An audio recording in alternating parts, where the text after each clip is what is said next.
um fato que o assunto mais comentado no momento são os ataques russos à Ucrânia e todas as consequências geopolíticas envolvidas. E pensando em toda essa tensão entre a Rússia e a Ucrânia, e sabendo que existe uma região conhecida como Chernobyl nas vizinhanças desse país que está super inflamado, a gente para refletir um pouquinho. O que deve acontecer se por acaso uma bomba caísse exatamente em Chernobyl? Mas antes de entrar nesse vídeo, eu preciso falar para vocês um pouquinho de tudo o que aconteceu em Chernobyl para que vocês possam entender cada um dos momentos que eu vou contar para você. Primeiramente, eu quero explicar para vocês de forma muito resumida como é que funciona uma usina nuclear. Lá dentro, átomos de urânio, eles são bombardeados por nêutrons. Os nêutrons, eles são partículas subatômicas, e quando essa colisão acontece, ocorre um processo de fissão nuclear, ou seja, os átomos de urânio que são grandes, eles acabam quebrando em átomos menores. Isso acaba liberando energia. Dentro das usinas, existem vários reservatórios lotados de água que, quando recebem essa energia, elas acabam vaporizando. O vapor da água acaba movimentando uma turbina e é isso que acaba gerando energia para poder abastecer a população. Na madrugada entre os dias 25 e 26 de abril de 1986, o reator de número 4 da usina nuclear de Chernobyl precisava passar por um teste de segurança para que ele pudesse continuar trabalhando e funcionando. Em uma tentativa de simulação de pane naquela usina, a sua potência ela foi reduzida propositalmente. Mas, gente,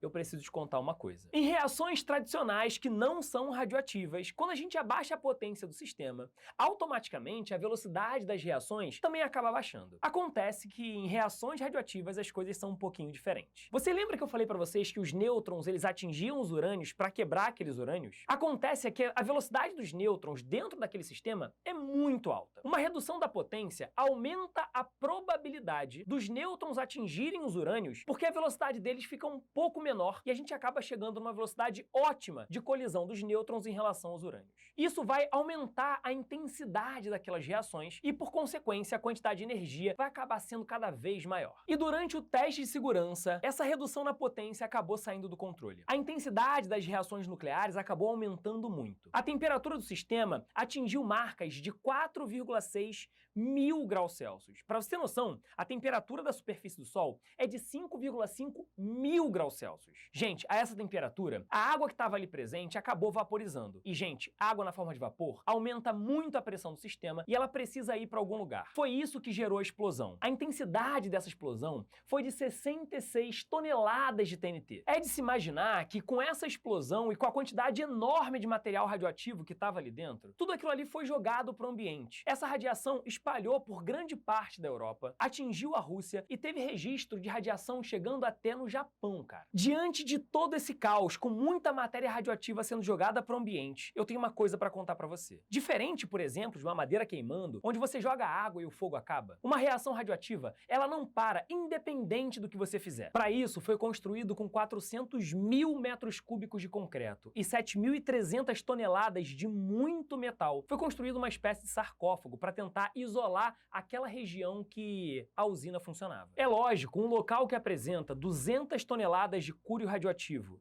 30 toneladas de um pó altamente radioativo e, além disso, 16 toneladas de urânio e de polônio, ele não pode ficar exposto ao ambiente. E mesmo com toda essa proteção, uma área de exclusão com um raio de 30 km foi criada. Hoje em dia, as pessoas até podem passar por ali, mas elas não podem ficar por um longo período de tempo. Estima-se que somente daqui a 24 mil anos a vida vai poder ser restabelecida naquela região. Isso se ainda tiver vida humana na Terra. Mas aí você me pergunta, dentro daquele sarcófago ainda tem quanto de radiação? Em 1996, uma estimativa da quantidade de radiação dentro daquele sarcófago foi feita e chegaram ao número de 10 mil röntgens por hora. Quer saber se isso é muito ou se isso é pouco? Nas condições normais que a gente vive, a gente está exposto de 20 a 50 microröntgens por hora. Isso significa dizer que a intensidade da radiação dentro do sarcófago é 500 milhões de vezes maior do que em ambientes normais, cara. Ou seja, essa cápsula de concreto e muito metal, ele está protegendo o planeta, em especial os países ao redor da Ucrânia e, evidentemente, a própria Ucrânia. Agora que você já tem noção da quantidade de radiação que existe dentro daquela região muito perigosa que é Chernobyl, a gente pode imaginar um cenário muito catastrófico. Imagina, por exemplo, uma bomba caindo em cima daquela região de proteção do reator de número 4 da usina nuclear de Chernobyl. Se isso acontecer, a gente pode imaginar que aquele concreto ele vai ser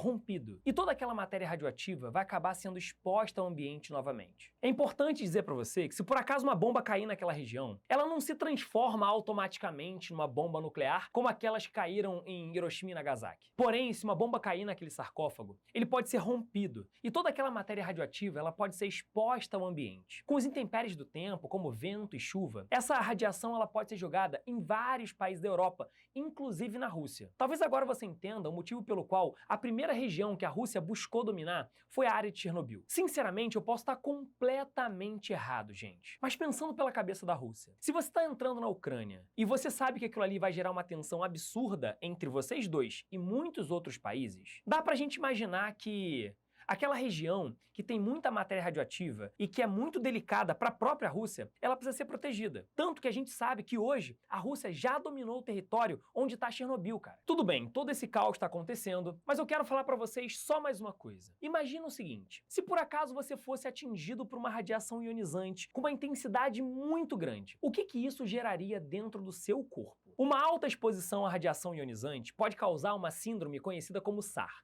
que é a Síndrome Aguda da Radiação. Nela, uma das primeiras sensações que as pessoas têm é sentir gosto de metal na boca. A radiação inicia um ataque a uma região extremamente sensível do nosso corpo. O nosso sangue, cara. Ocorre a destruição dos nossos leucócitos, que são as células de proteção do nosso corpo. Diante desse cenário, o nosso próprio corpo, como um mecanismo de defesa, ele começa a tentar produzir mais células. Com isso, a quantidade de hemácia começa a aumentar pra caramba. E isso acaba sendo refletido e acaba sendo sentido pela pessoa como gosto de metal na boca. Com a morte das células, o seu corpo começa a sentir que tem alguma coisa errada. E com isso, ele começa a tentar jogar tudo que tá dentro do seu corpo pra fora. Então, uma das coisas que acontece sempre quando a galera é exposta a muita radiação é o vômito. A radiação ionizante, ela dilacera as células. A pele fica toda empolada. Uma grande vermelhidão surge na superfície da sua pele, chegando em situações da sua pele ficar totalmente preta. O que é mais louco disso tudo é que 1 ou 2 dias depois dessa exposição absurda à radiação, o corpo até apresenta um quadro de melhora. Mas por dentro, gente, tá tudo completamente destruído. A medula óssea morre, o sistema imunológico falha, os órgãos e o tecido macio começam a se decompor, o sangue começa a vazar pelas artérias e veias. A dor é tão grande que nem morfina resolve. Daí, entre 3 dias e 3 semanas, aquela pessoa vem a óbito. E para finalizar,